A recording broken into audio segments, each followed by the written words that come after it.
You now need your exterior piece and 2 snaps. You need the thicker side of your snaps. If you are doing the large, then you need to pay attention to whether you're doing the phone compartment or not. If you are, then you're going to need to put your magnets just a little bit lower. And the pattern has the exact dimensions of these. Let me check that. The center of the snaps should be 2 3/4 inches from the bottom, or 7 centimeters if you're doing the phone compartment. And if you're not doing the phone compartment, it's 3 1/4 or 8.3 centimeters. And then from the edges, it is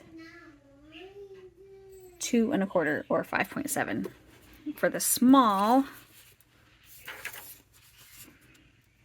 it's 3 1/4 or 8.3 from the bottom, and trying to find this out, and 1 3/4 or 4.5 centimeters from each side edge. Or you can just use a pattern piece, which for this is easier, I think. So I'm showing you on the large. I already marked off where my pieces are going to go, and I wanted to make sure how to show you how to put the snap placement with the small, in case you didn't see one of my early videos where I show how to do this. So what I do is if I'm using a pattern piece, I mark through the pattern piece, and then that's where I mark the correct spot. Mommy. And then I take my washer and I place it on top of this mark. And I use a pen and mark where the prongs are going to go. And that just makes it so easy to get the perfect placement. I also need a seam ripper, and I use little scraps of Peltex. You can use Decaville as well, or something else that is nice and sturdy. And I am pretty good at eyeballing the distance for washers, but if you need, you can use a washer to mark on this where to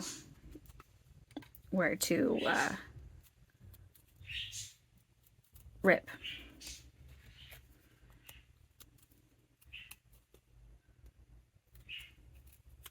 Okay, so now I'm going to take my piece. I hope you're not thrown off by me switching to the small. They both look the same at this point.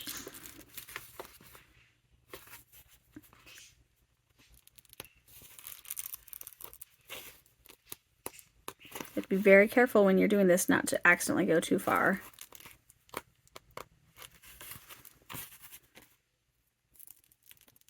This fabric is kind of crunchy.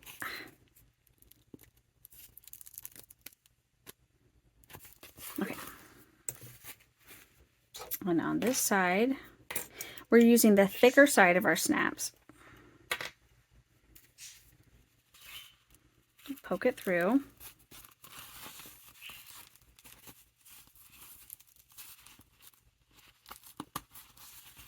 Like so. And it's sticking it like this on the back side. Take my Peltex to stabilize it. My washer. And I usually use either the edge of scissors, or my preferred thing is this seam crease tool. I use it for a lot of things like poking out corners, and I also use it to flatten prongs. And I prefer to flatten them outward. And that's what it looks like. So I'm going to do that now on the other side of the small and on the large one as well. All right, my large snaps are done on both sides, and my small ones as well. And I'm setting aside the small. If you're not doing a strap, then you're done with this video. You can go ahead and move on to the next. But now I'm going to teach you how to make the strap. And that involves first getting your piece R D-ring attachments ready. These I did not interface because I felt like that would make them a little too thick, but I don't want to leave them with no stabilization at all. So I have a piece of grosgrain ribbon, the same length is it. In the pattern, I suggest drawing a line down the center, but this is really hard to see because it's dark. So I am just going to place my grosgrain ribbon in the middle, and I'm going to fold in my fabric to meet in the center like that.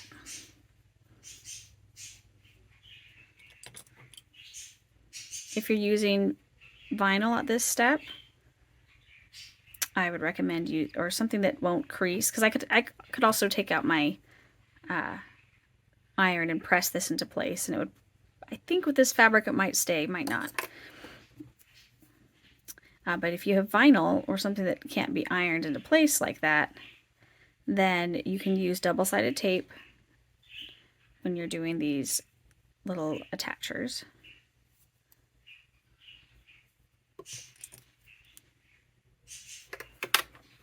Okay, and I am going to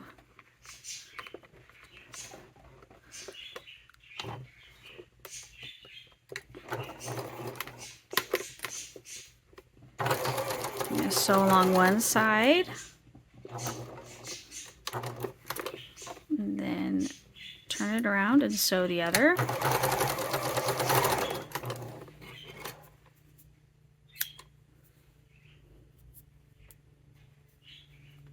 And I'm going to repeat that over here with this second one.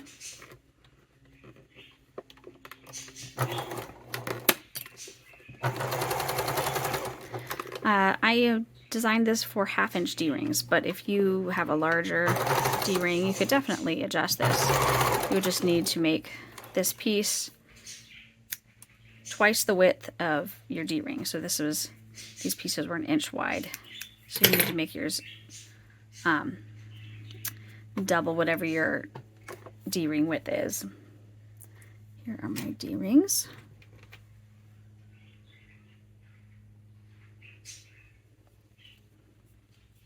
I'm going to wrap them right here.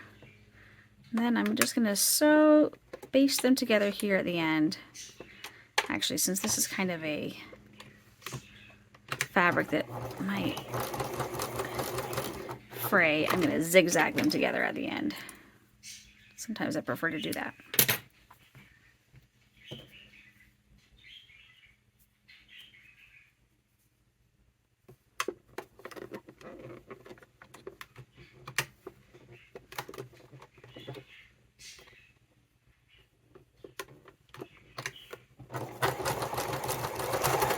I think I mentioned that this can be kind of a thick point for your machine to have to sew over. So if you don't want to have to do that, but you want D-rings, you would need to sew them maybe about 1 inch from the top. And you can do hidden connectors or use rivets or something instead. But we're going to do it like this. See where I marked on the back where my D-ring position is.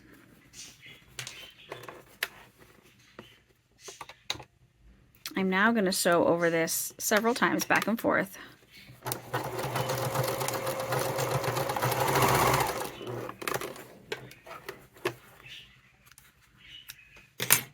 The seam allowance later on here is going to be a little bigger than the rest of the pattern. It's 3/8, so it will go right all the way up to the edge. But I'm still sewing it several times in here at the raw edge just to help secure it.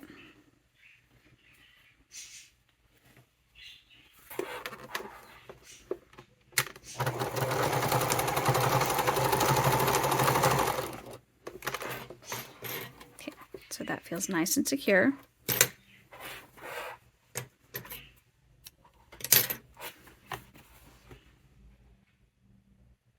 So I'm all done with the D-rings, and I'm going to set this aside.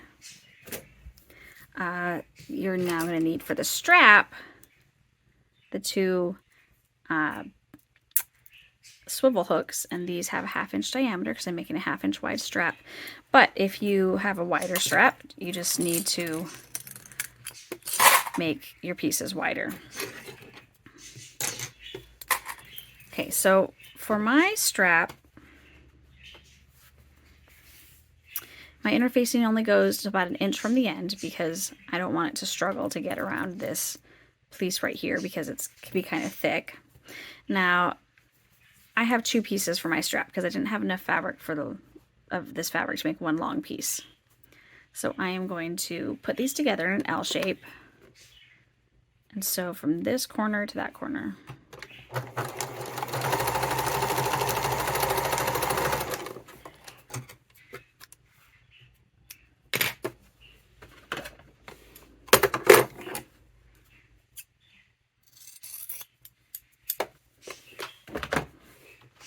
Now I have one strap.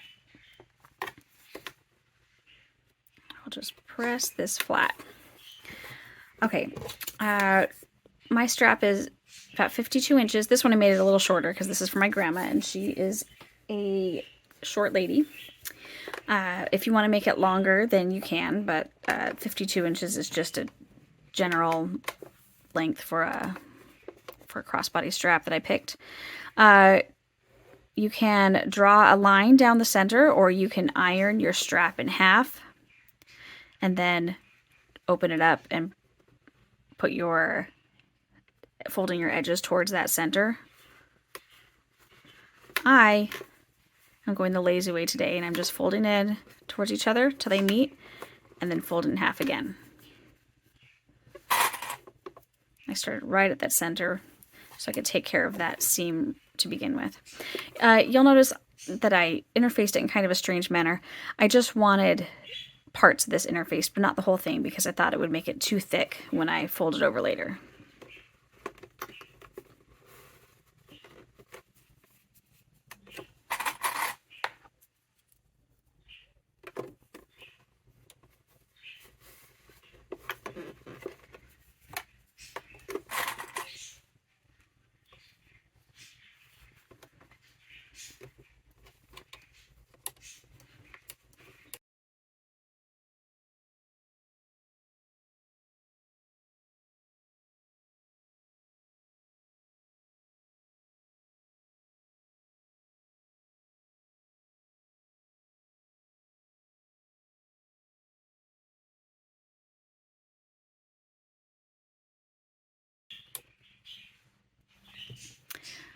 One thing that of course I forgot until I got to this part is that if you are doing vinyl or something like that that doesn't unravel at the end, doesn't fray, then you can just leave it raw.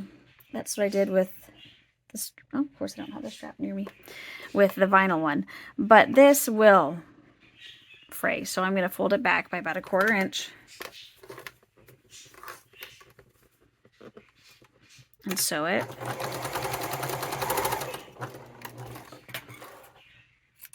And then I will do that at the other end as well. And then when I fold these like this, no raw edges.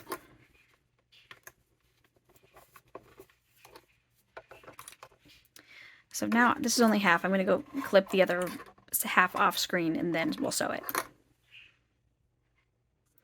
Okay, I've got my whole strap all clipped together now. So I'm just going to start at one end and start sewing.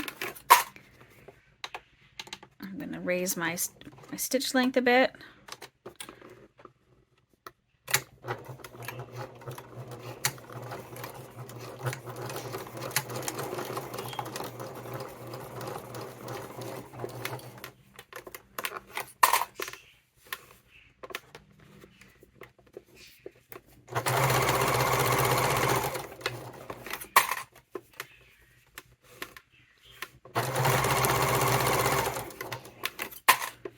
As I sew, I just straighten edges, make sure everything's uniform, the folds.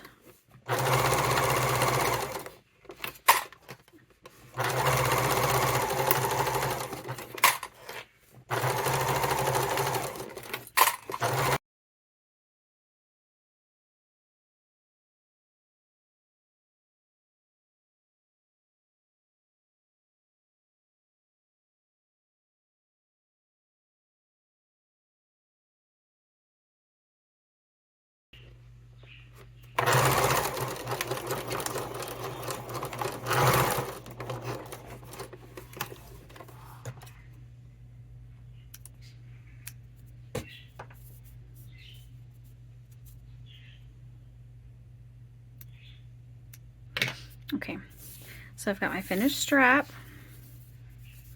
and I'm going to take one of my D-rings and fit this through. Does need to squish just a little bit to get through. Okay, I'm going to fold it about an inch.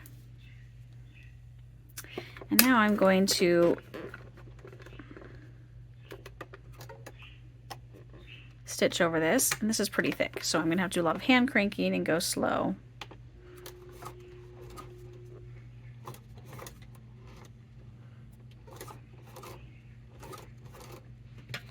Sometimes I use my scissors to move something along when I don't want to risk my finger. And then back stitch over where I just sewed.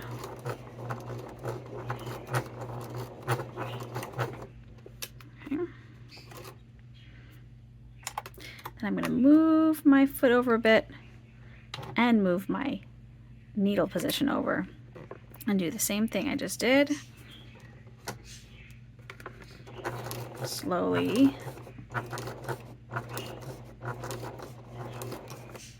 And then back. Alright, I'm not having any stitches work. I think that I ran out of bobbin thread. I did. Well, I just showed you how to do it, but now I'm going to have to redo it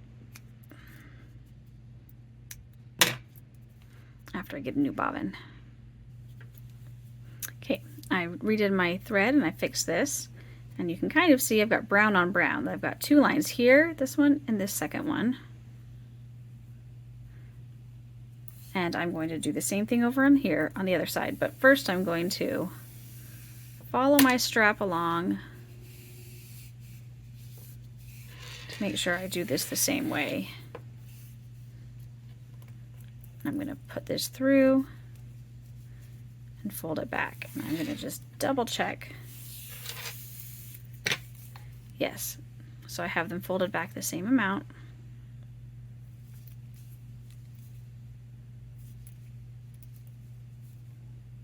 There. And since I already have my needle foot over, I will do that one first.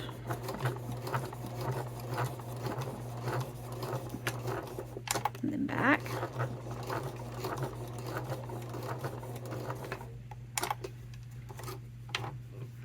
I'm going to go move over here, and this is the thicker one, so I'm going to hand crank it if I need to. Use my scissors to push this through so I don't get my finger close to the needle, because I have sewn through the top of my finger before, just the top edge of skin. Either way, it was not a bad injury, but it still hurt.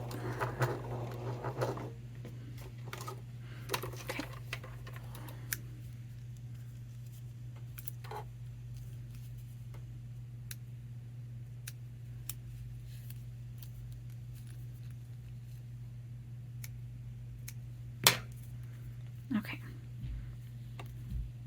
so I have this sewn as well, and they are ready to be used when we get to the end of the pattern. So I'm going to set aside the strap and move on.